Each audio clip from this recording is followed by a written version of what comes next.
ব্যারাকপুরে ইঁদুর বিড়াল জন্ম নেয় না, এখানে বাঘ জন্ম নেয়। আমি নিজের কথা বলছি না, অভিষেক ব্যানার্জি যেখানে থাকেন সেখানে ইঁদুর বিড়াল আছে।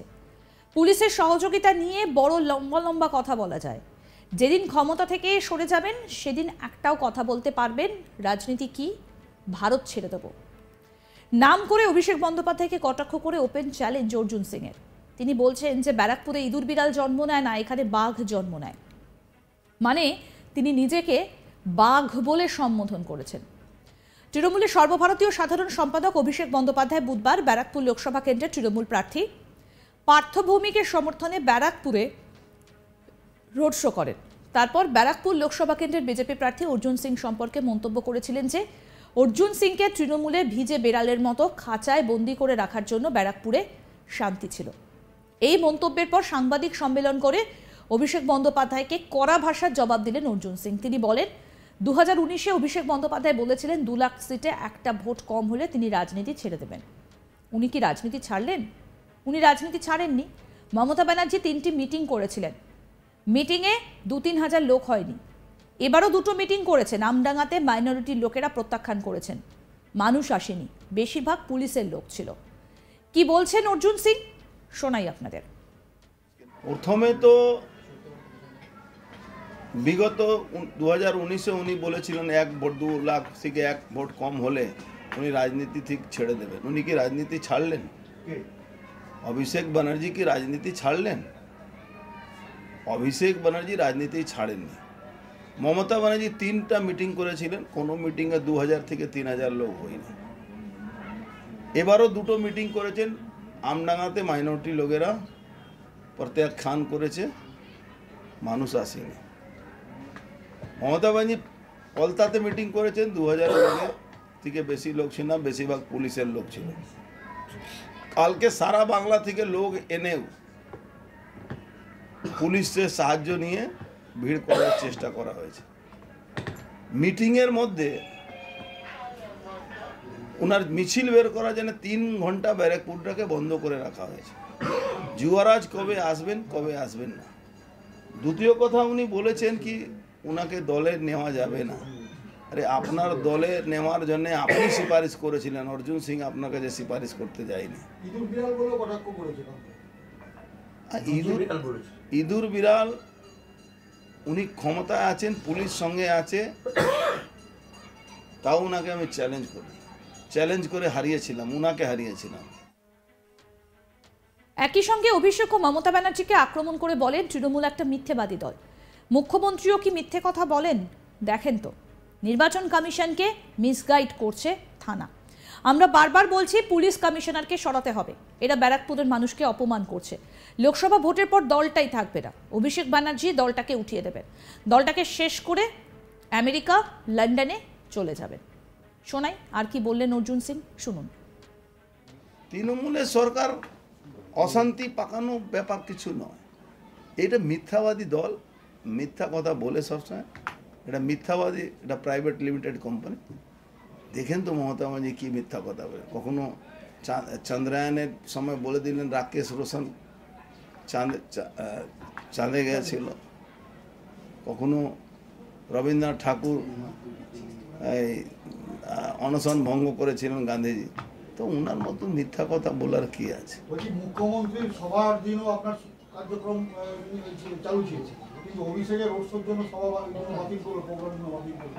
এটা পুরোপুরি বেআইনিভাবে ইলেকশন কমিশনকে মিসগাইড করছে থানা, এই পুলিশ কমিশনার।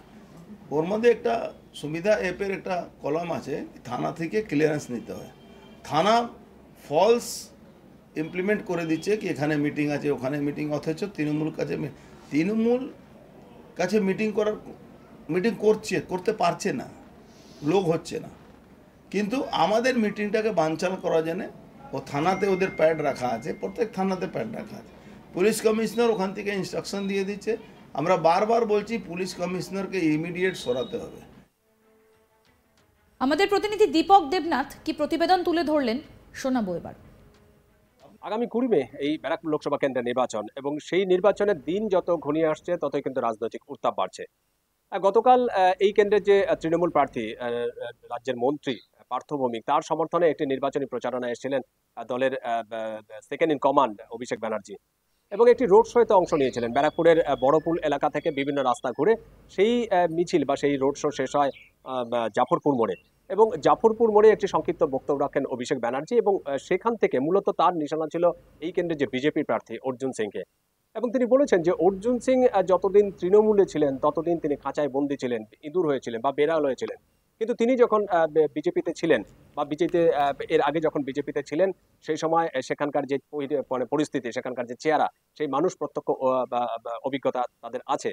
এবং 2019 সালে সেই নির্বাচনের পরবর্তী যে সহিংসতা হয়েছিল সেই বিষয়টিও তিনি উল্লেখ করেছেন। বলেছেন যে 2019 সালে তিনি যখন তৃণমূল ছেড়ে বিজেপিতে গেছেন এবং বিজেপিতে নাম লিখিয়ে সেই বিজেপির টিকিটকে তিনি সাংসদ নির্বাচিত হয়েছিলেন, এবং এর পরবর্তী সময়ে ভোট সহিংসতা দেখা গিয়েছিল এই ব্যারাকপুর জুড়ে, ব্যারাকপুর শিল্পাঞ্চলে বা ব্যারাকপুর লোকসভা কেন্দ্র জুড়ে, এবং বেশ কয়েকজনের মানুষের মৃত্যু হয়, সেখানে বেশ কয়েকটি ঘরবাড়ি ভাঙচুর করা হয়, দোকানপাটে অগ্নিসংযোগের ঘটনা ঘটা হয়। মোটামুটি সহিংসতা একটা রূপ নিয়েছিল সেই সময়। এবং তারপরে তিনি যখন আবার সেই 2022 সালে তিনি যখন তৃণমূলে ফিরে আসেন, কিন্তু তারপর থেকে সেই রকম ধরনের সহিংসতার ঘটনা সেক্ষেত্রে ঘটেনি, এরকমই বলা চলে। তো সেই বিষয়টি উল্লেখ করে এই অভিষেক ব্যানার্জিকে বলতে শোনা যায় গতকালকে যে অর্জুন সিংকে যদি ভোট দেয় বা বিজেপিকে যদি ভোট দেয় তবে সেই 2019 সালের যেই ভোট সহিংসতা বা ভোট পরবর্তী সহিংসতা সেই অবস্থা কিন্তু ফিরে আসতে পারে। সুতরাং অর্জুন সিংকে একটি ভোটও নয়, তাদের ভোট যেন ব্যারাকপুর বাসীকে তার আর্জি যেন ভোট দেওয়া হয় তাদের যে প্রার্থী, মনোনীত প্রার্থী রাজ্যের মন্ত্রী পার্থ ভৌমিককে।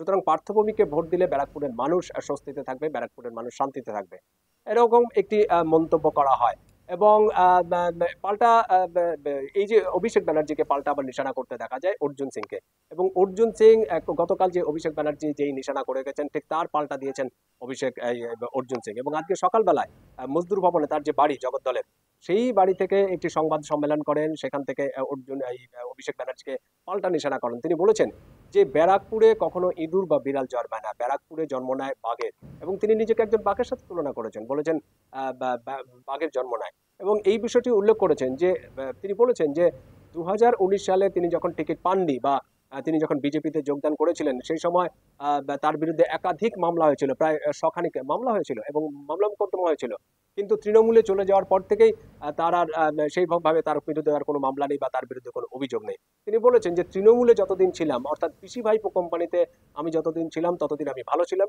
কিন্তু যখন আমি বিজেপিতে যোগদান করলাম আমার বিরুদ্ধে একাধিক অভিযোগ, আমি তখন কালো হয়ে গেলাম।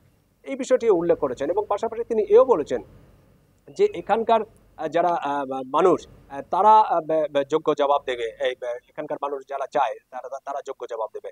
তিনি এও বলেছিলেন যে 2019 সালে। আরও আপডেট পেতে দেখতে থাকুন আজ তাক বাংলার ইউটিউব চ্যানেল, সাবস্ক্রাইব করুন।